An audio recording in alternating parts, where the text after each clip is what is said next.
There's a particular kind of silence that only exists in the desert after something has gone wrong. Not the silence of peace, not the silence of morning before the birds wake.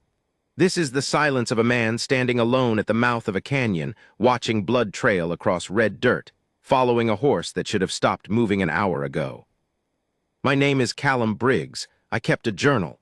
Not because I was educated, I wasn't, not in any formal sense, but because my father told me once that a man who doesn't write things down will eventually convince himself that the hardest things never happened. That the mind is a coward that way.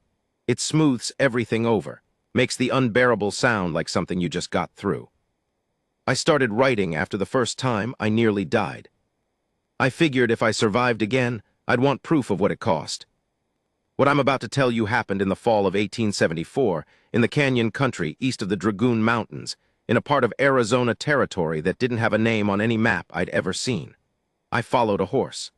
The horse led me somewhere, and what I found in that canyon rearranged something inside me that has never quite settled back into its original place. I've been asked since whether I was afraid. Honest answer, I was terrified every step of the way, and somehow, inexplicably, I have never felt more alive. This is what happened. The horse's name was Cutter. I want to be precise about that because Cutter was not a sentimental animal. He did not nuzzle. He did not come when called unless the call involved a feed bag. He'd bitten me twice in the 6 years I'd owned him. Once on the shoulder hard enough to bruise down to the bone. Once on the soft of my palm when I reached for his bridle too fast on a cold morning. He was a blue roan with a disposition somewhere between professional skepticism and active hostility. And I loved him with the particular love a man develops for things that refuse to make his life easier. He'd taken the arrow in his left flank somewhere near sundown, during the kind of skirmish that doesn't make it into the histories, because nobody involved wanted to claim it afterward. I'd been riding out ahead of a small supply line, just 3 wagons and a 4-man escort heading from Fort Lowell toward a mining claim near the Chiricahua foothills, when a volley of shots cracked out of a ravine to the south. Not Apache. Turned out later to be white men with something to prove and not enough intelligence to understand what a bad idea proving it was. One of the escort went down. 2 horses panicked and bolted with half our water. And something I never saw never found evidence after caught Cutter in the left rear quarter. Not an arrow, I realized later, examining the wound in fading light. More like shrapnel. A piece of something. A nail, maybe, or a fragment of old iron from a discharged rifle that had been loaded wrong or had a crack in the barrel. The kind of wound that announces itself gradually. You don't notice it until the horse starts moving wrong, until the rhythm underneath you shifts from confident to apologetic. I noticed it about 2 miles past the ravine. Cutter was favoring his left.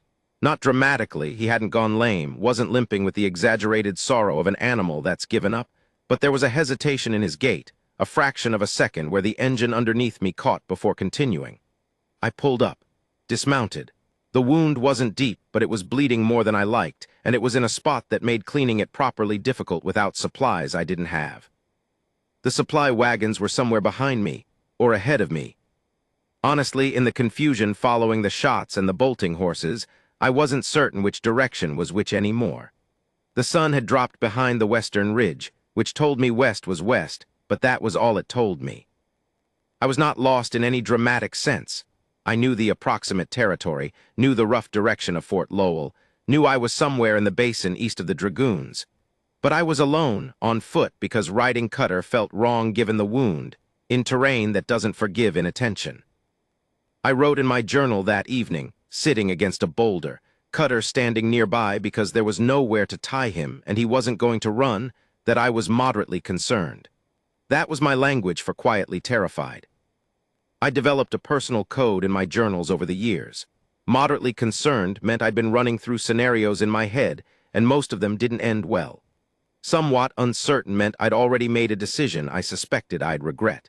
Considering my options meant I had no options and was trying not to panic. That night I was moderately concerned. The morning came gray and cool, the kind of Arizona fall morning that almost convinces you the heat was an exaggeration. I'd slept perhaps 3 hours in intervals, waking each time to check on Cutter. The wound had slowed its bleeding. He'd eaten what scrub grass he could reach, and was standing in the dim pre-dawn looking at me with his characteristic expression. which was essentially, "I notice you exist, and I haven't decided yet whether that's relevant." I rewrapped the wound as best I could. I had a strip of linen from my saddlebag, carried for exactly this kind of situation, and I studied the terrain. East of me, about 2 miles or maybe less, a line of canyon walls rose out of the desert floor. Not the big dramatic canyons you see in paintings, not those cathedral towers of red and orange that artists love because they're legible from a distance. These were smaller, older-looking, the kind of canyon that has been there so long it stopped trying to impress anyone. The walls were dark at the base, shadow still, in the early morning, and the upper rims caught the first pale light in a way that made them look almost silver. There was water somewhere in those canyons, I was almost certain. The vegetation changed at the canyon's mouth. I could see even at 2 miles that the scrub near the walls was darker green, denser, a different category of alive than the surrounding basin plants. Water in canyon country doesn't advertise itself loudly. It doesn't have to. The plants do the advertising. The problem was the territory. This was not, to put it carefully, territory where a lone white man in 1874 ought to wander into canyons without very good information about who was likely to be in them. I knew something about the Chiricahua Apache. Not as much as I wanted to know, and not in the right ways. I knew what the army men said, which was mostly wrong in the ways that people are wrong when they're afraid and need to organize their fear into something they can point at. I knew what the older scouts said, which was more useful, that the Chiricahua were not a single thing, that the bands had different leaders and different histories and different relationships with the various intrusions into their territory, and that treating them as interchangeable was the first step toward making a fatal mistake. I also knew this. It was fall, the water in the basin was scarce, and anyone who knew this country well would be near those canyon walls. I stood there for a while doing my mental accounting. Water in the canyon. Possible Apache presence in the canyon. Wounded horse who needed more care than I could give him in the open. A situation that was, by my personal coding system, edging toward considering my options. Then Cutter made the decision for me. I'm not being poetic when I say that. The horse simply started walking. Not running, not panicking, just walking, with that quiet deliberateness that large animals sometimes display when they've made up their minds about something and have correctly calculated that a human's opinion is not a relevant factor.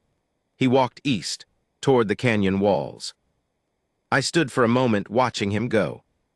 Then I picked up my saddlebags and followed. The blood trail started about a 1/4 mile from the canyon entrance.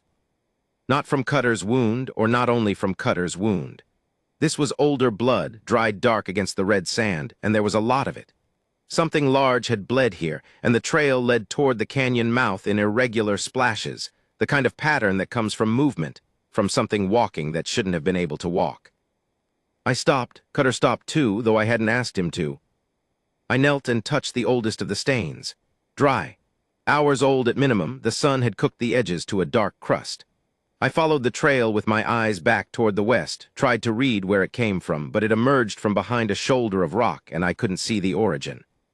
Whatever had bled this much, it had come from the south or the west, and it had made it to the canyon entrance. I looked at Cutter. He looked at me with his particular expression of withheld judgment. "You know what made this?" I said.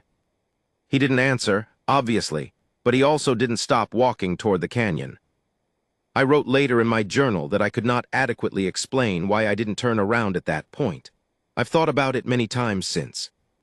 The honest answer is probably several things stacked on top of each other. The water, which we genuinely needed. The morbid human compulsion to follow a story to its conclusion.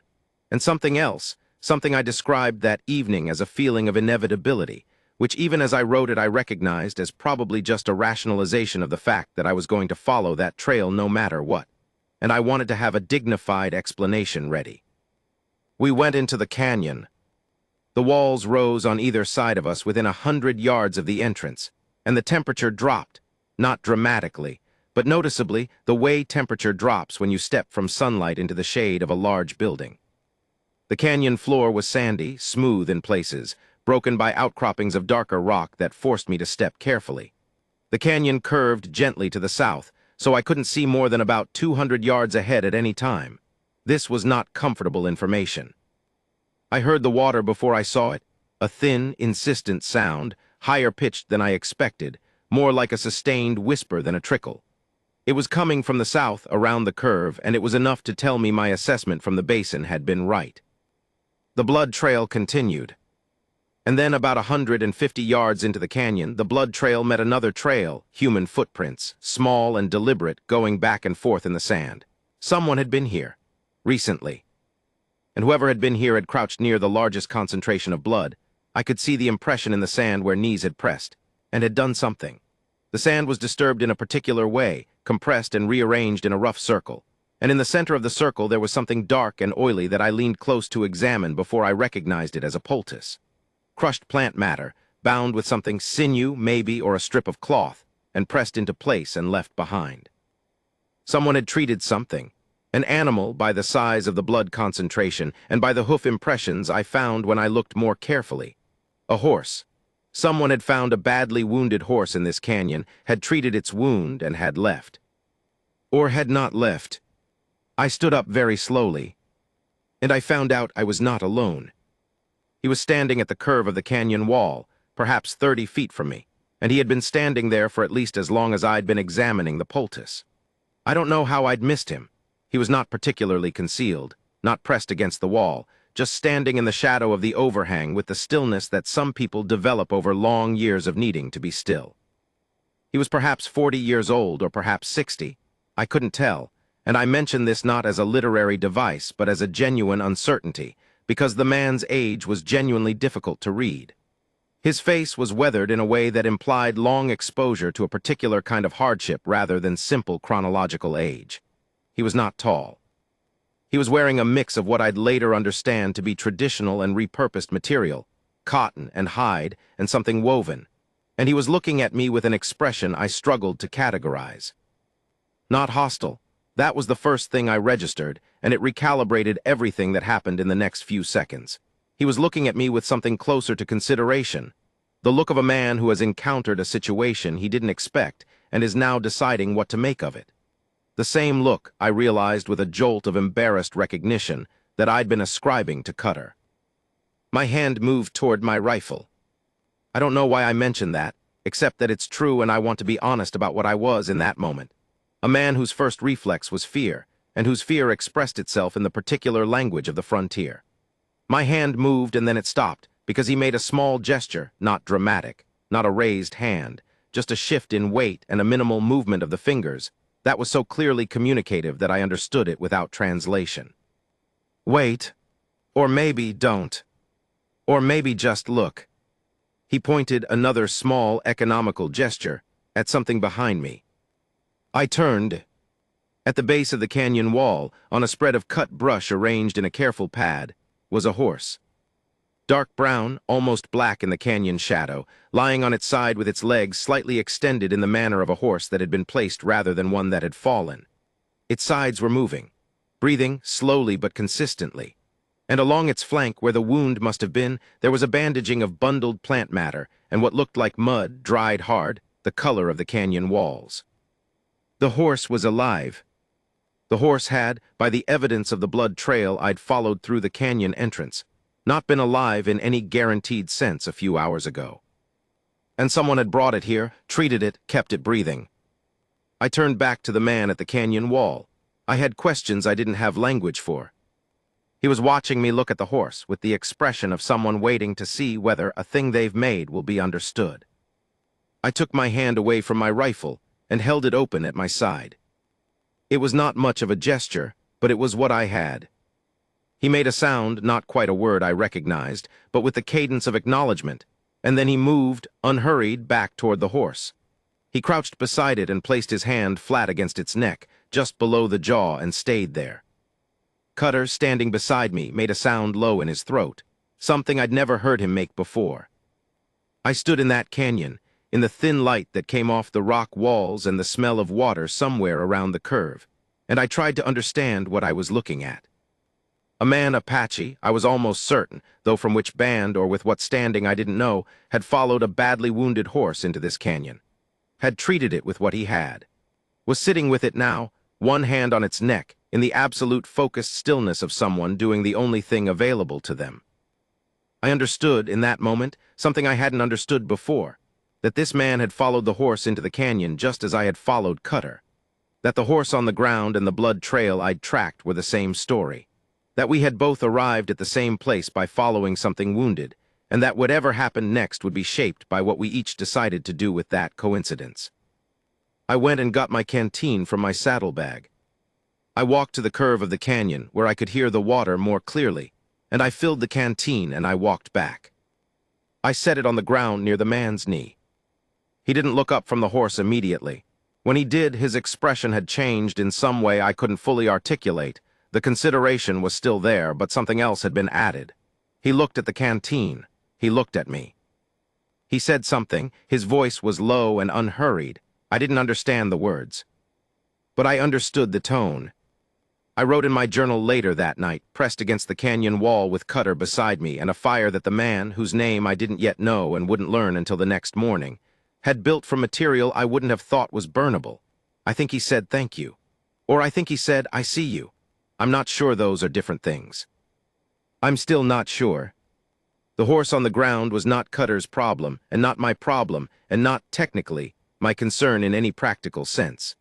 I had my own situation, my own wound to manage, my own navigation to figure out, my own accounting to do about how to get back to Fort Lowell, or at least to some point of contact with the supply line. But the canyon had water, and the man by the horse hadn't killed me when he had the option to.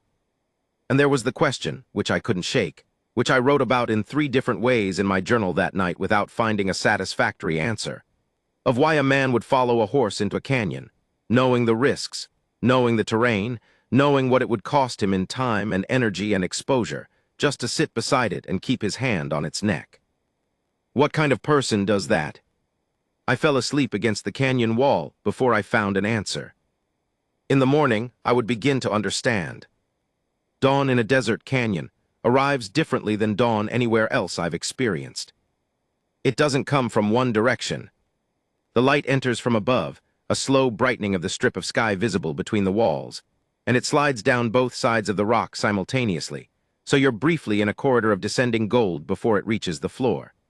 I woke to that light and the sound of water and a small fire burning competently in a ring of stones that had been placed with the careful precision of someone who builds fires the way a craftsman lays foundations. Not fast, but right. The man was not asleep.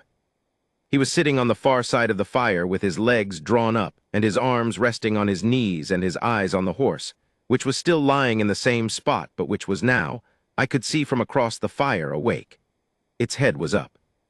Not high, not the alert posture of a horse that's ready to move, but lifted from the ground, which was a different category of thing than where it had been when I fell asleep. I noted this in my journal before I said anything. I've thought about that instinct since, the impulse to record before I speak, to get the observation down before the moment gets complicated by participation. My father called it a coward's habit. He wasn't entirely wrong. The man's name, I learned that morning, was something I never did manage to reproduce in writing in any way that felt accurate. It was a name that had sounds in it that English doesn't have, and my attempts to phonetically approximate it in my journal have, reading them back now, a clumsy quality that does injustice to the original. He told it to me when I offered mine, Callum, which he repeated back once, modifying the vowels slightly in a way that sounded, honestly, like an improvement. And he said his own name with the particular directness of someone accustomed to giving their name as information rather than introduction. What I could call him, what I will call him here, is what I eventually started thinking of him as, follows quietly. Not because that was a translation of his name, I have no idea whether it was, but because it was the first thing I noticed about him, and the thing that stayed most vivid in memory. The man moved without announcing himself. He existed in space with the particular quality of something that has learned to take up exactly as much room as it needs, and no more. We didn't speak much that first morning.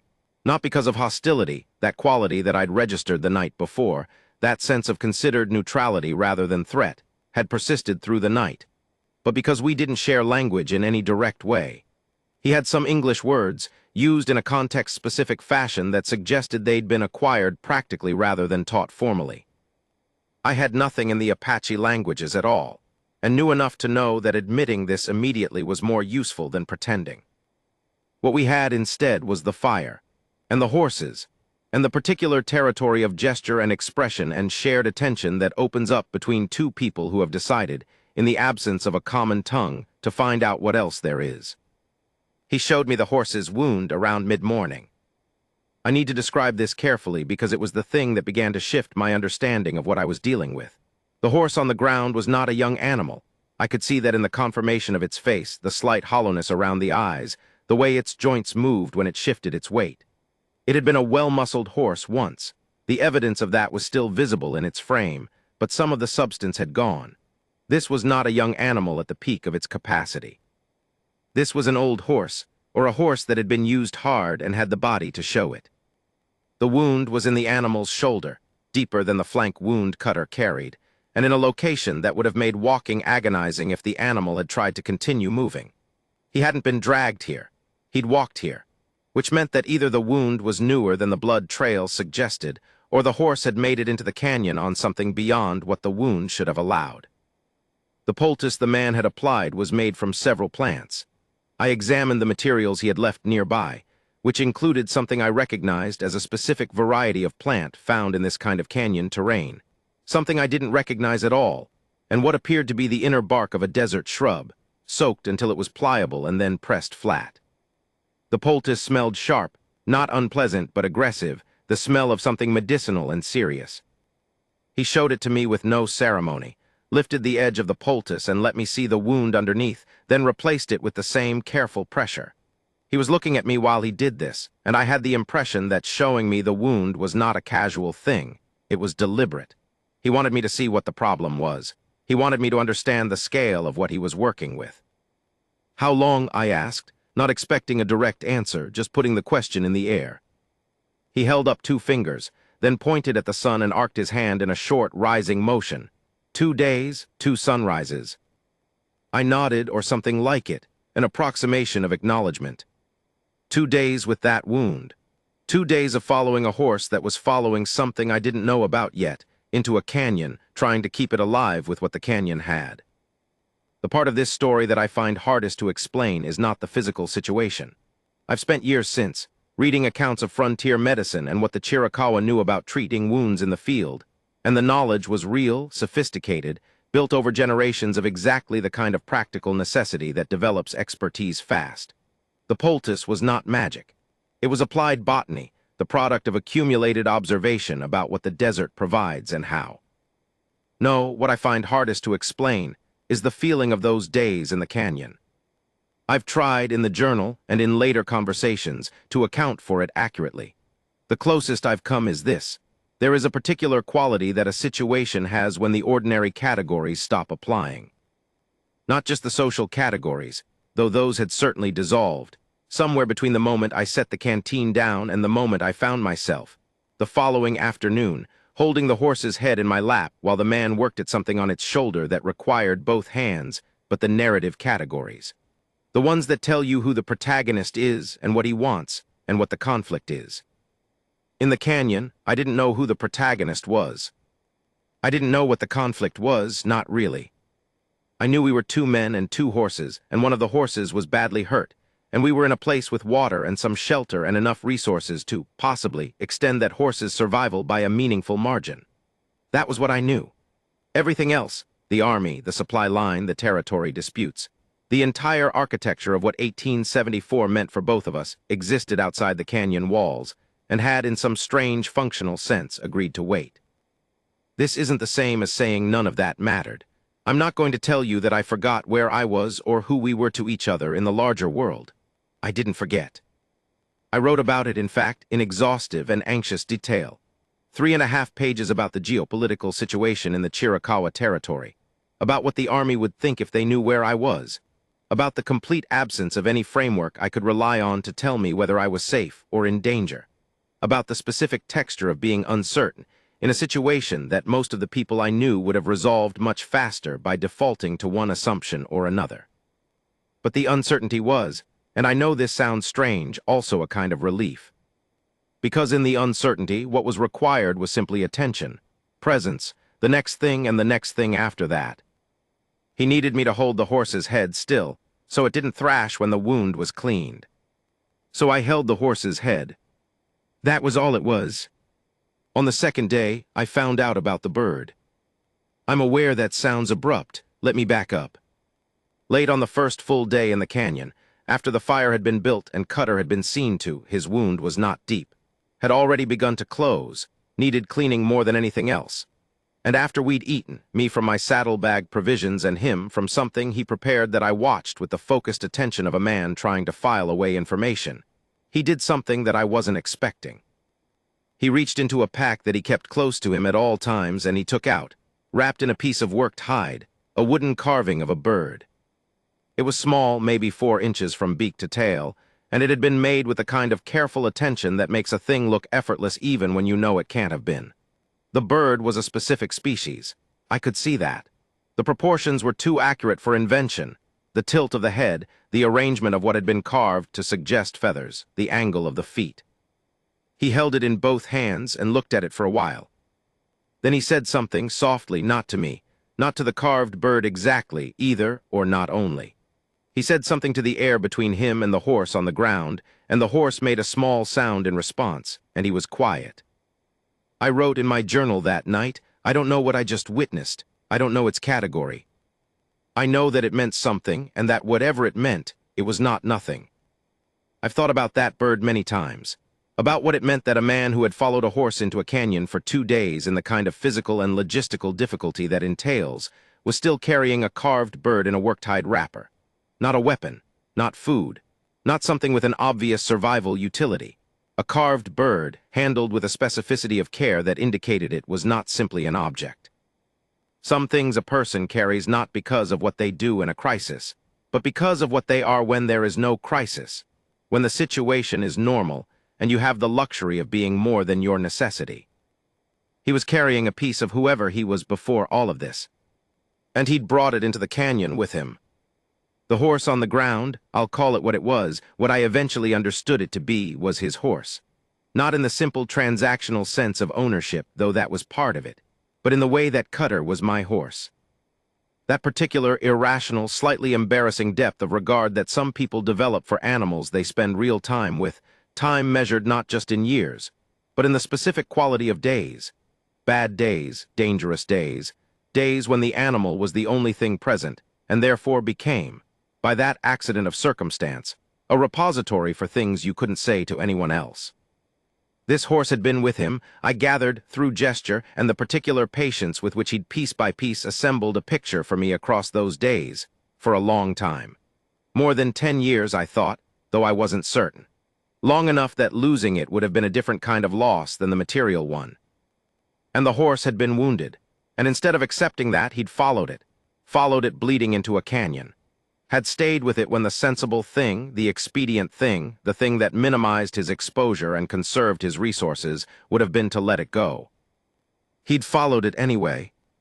I understood something, sitting with that I hadn't understood when I'd been following Cutter's blood trail toward the canyon mouth.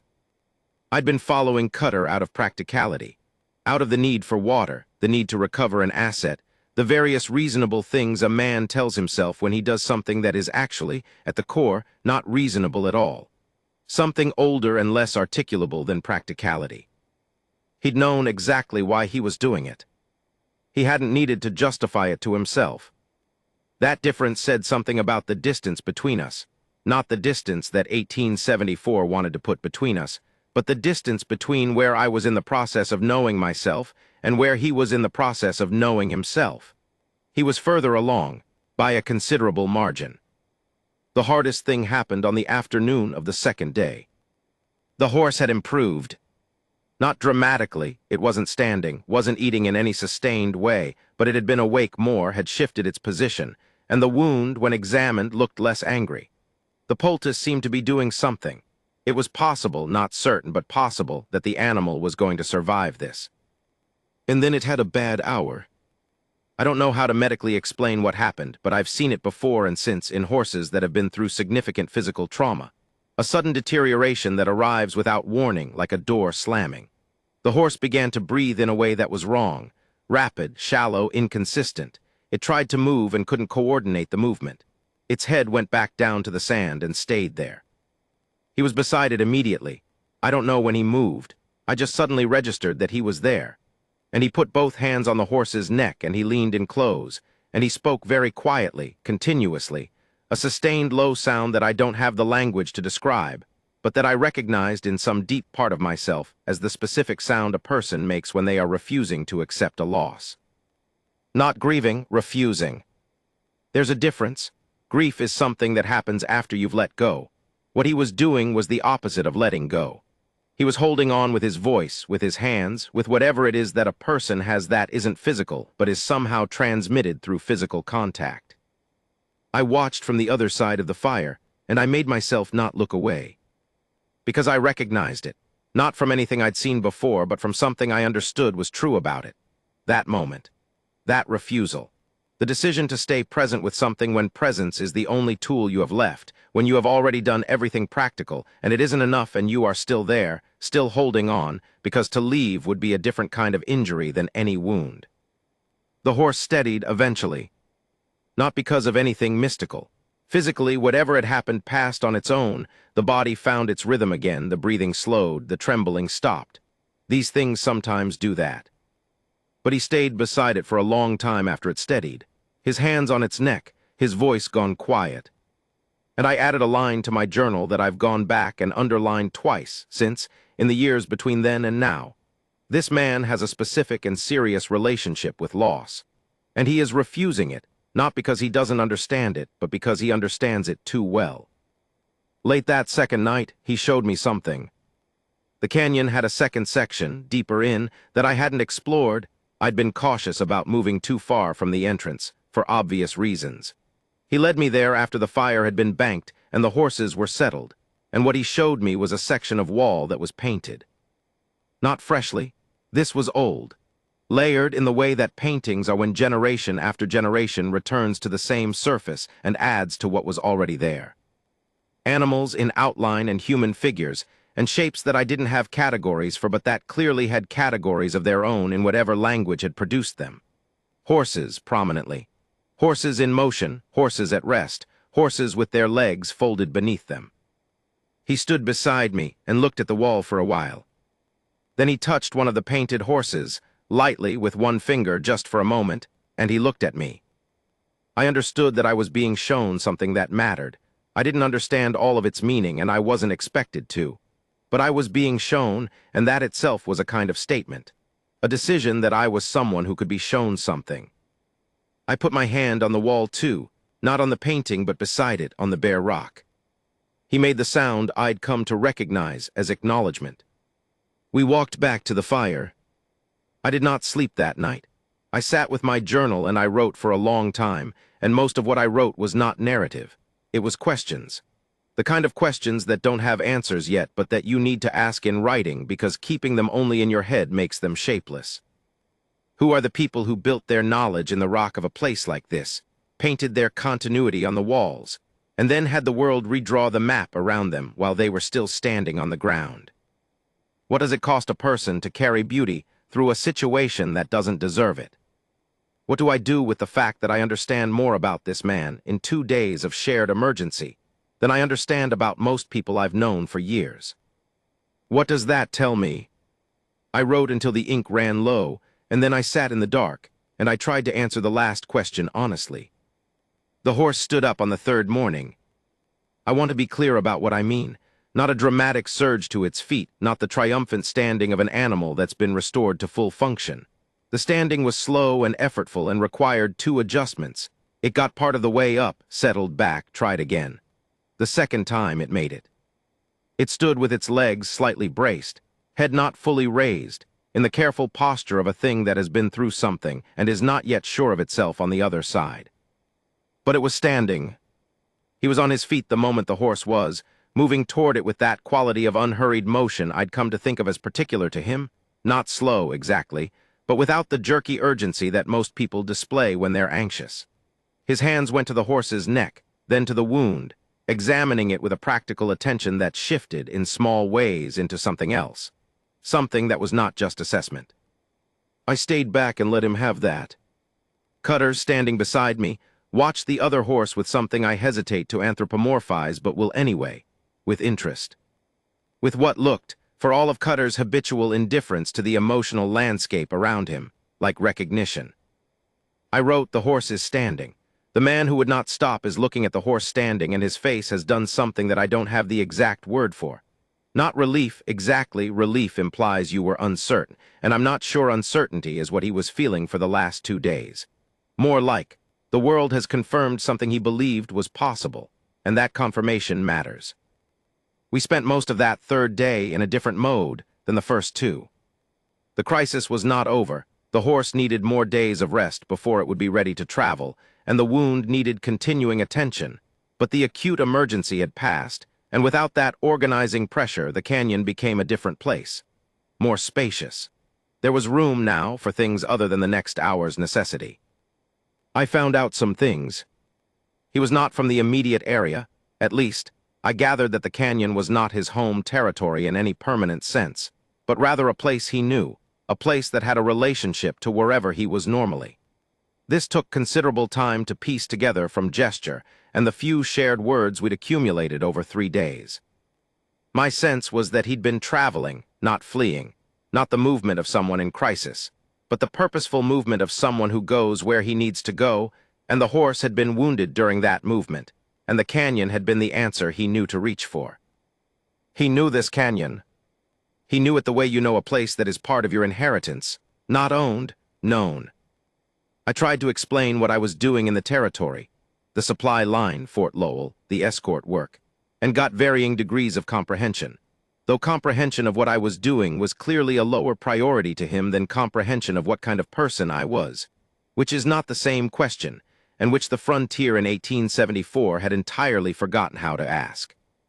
Most of the people I worked with or encountered had very fixed answers to the question of what kind of person a Chiricahua Apache man was, and those answers were not arrived at by watching him sit with a horse for 2 days in a canyon. I wasn't sure yet what kind of person I was, but I was starting to have more material to work with. The afternoon of the third day produced the conversation. I call it the conversation because it was the most sustained exchange we'd managed across the 3 days, even though the language barrier hadn't gone anywhere. It wasn't a conversation that would have sounded like much from outside, gesture and single words and occasional mimicry, and the particular shorthand that develops between 2 people who have shared an intense situation and are now trying to account for it.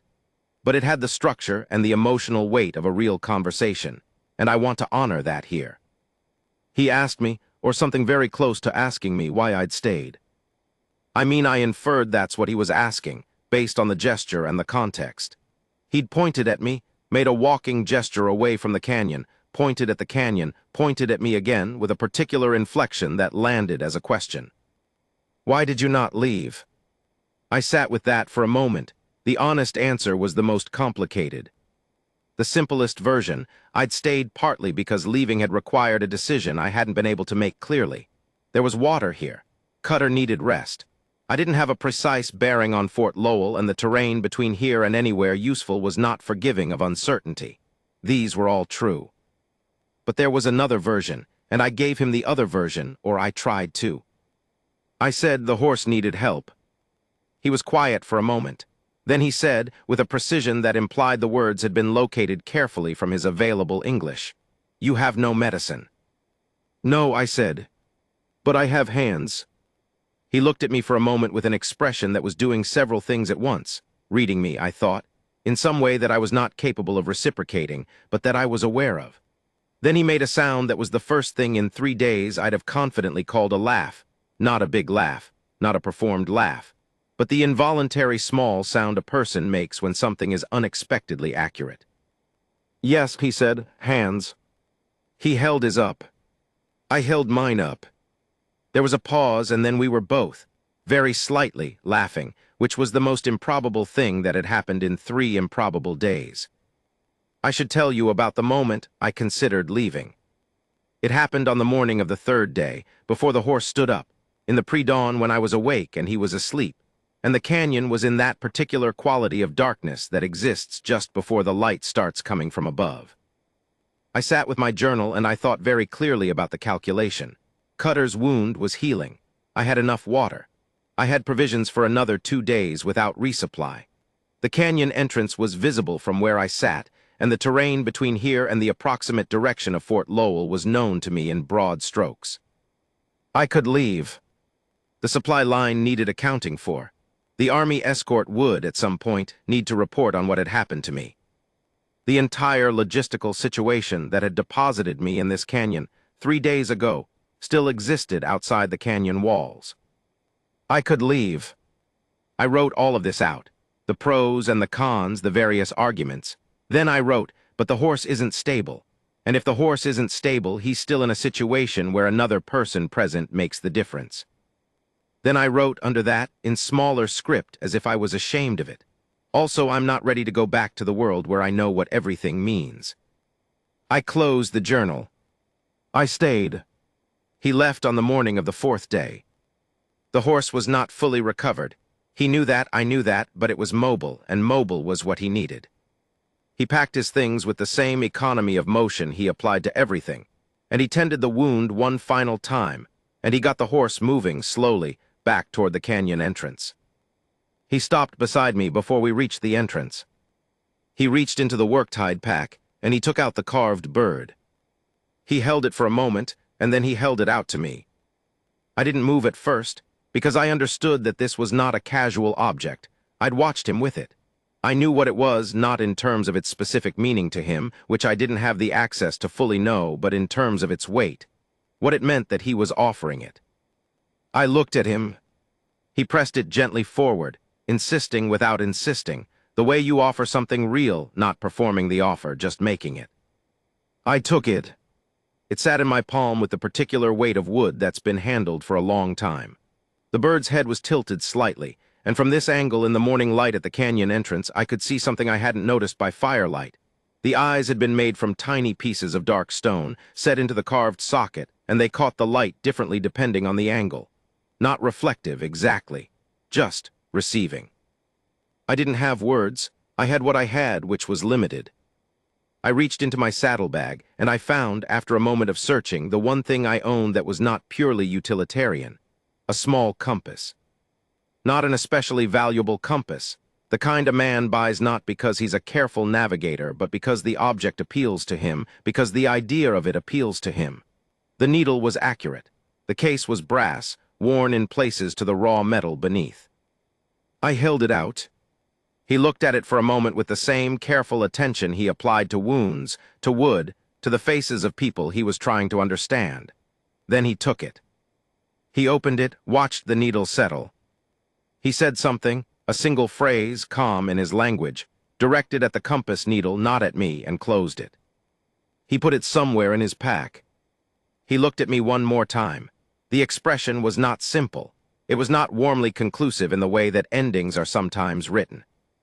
It was the expression of a man who has thought something through and arrived at a place that isn't a destination but a recognition. A specific and complicated recognition that involves both gratitude and the awareness that gratitude isn't the largest thing present. Then he walked out of the canyon with his horse. I stayed for another hour. I'm not entirely sure why. I did some things, checked Cutter's wound again, which was continuing to heal cleanly, filled my canteen at the water source around the curve, sat for a while near the painted wall. I looked at the painted horses for a long time. Then I walked back through the canyon, and I sat near the place where his horse had been lying, and I looked at the impression in the sand. The cut brush was still there, arranged in its careful pad. The outline of where the horse had lain was still clearly readable. Some of the poultice material was scattered at the edges, dried now, no longer smelling of anything. I took out my journal. I wrote, a man followed a horse into a canyon. The horse was badly hurt and should, by any reasonable accounting, not have survived. The man knew things about the plants in this canyon, and about wounds, and about the particular stubbornness required to stay present with something past the point where presence makes obvious sense. He applied all of that knowledge, and he stayed. Another man followed a different horse into the same canyon. He had different knowledge and different tools and different reasons, most of which he was lying to himself about. They spent 3 days in the same space, working on the same problem, with no common language and several decades of external context that would have told them to be afraid of each other. Neither of them was afraid. Or both of them were afraid and decided it wasn't the relevant thing. The horses survived. The men survived. The man who knew the canyon left with a compass and his horse. The man who did not know the canyon left with a carved bird, and whatever he's going to spend the rest of his life figuring out what to do with. I closed the journal. I've thought in the years since about what the right conclusion to this story is. The tidy version would give it a meaning, package the 3 days in the canyon into a lesson about human nature or cultural understanding or the primacy of compassion over conflict. Those things are not wrong. They're just not the whole picture. The whole picture includes the fact that I went back to Fort Lowell and wrote a report that was mostly accurate about what had happened and entirely silent about where I'd spent those 3 days. I'm not proud of that silence, but I understood it. There was no way to tell the story in that context without it becoming something other than what it was. An incident, a concern, a set of questions I didn't want to answer in an official capacity. The whole picture includes the fact that I don't know what happened to him or to his horse. I like to think the horse recovered fully. I think that's probably what happened, but I don't know. The whole picture includes the fact that the carved bird is on a shelf in my home, in a place where I see it every day. It's been on that shelf for more than 30 years. It has outlasted 2 houses, a fire, a marriage, and the kind of gradual erosion of clarity that time applies to everything. It is still, in some way I can't explain precisely, the clearest object in any room I put it in. The compass is somewhere in the world. I hope it's still accurate. Compasses are like that. They don't stop telling the truth just because they've changed hands. What I know is this. There is a particular kind of person who follows a wounded thing into a canyon instead of letting it go. Not a naive person, not someone who hasn't weighed the cost, hasn't done the accounting, doesn't understand what following something into difficult territory is going to require. A person who has done all of that accounting and arrived at the conclusion that the cost of not following is higher. I met one of those people in a canyon in Arizona Territory in 1874. I'm not sure, if I'm honest, that I was that person when I walked into the canyon. I have been trying in the years since to become him.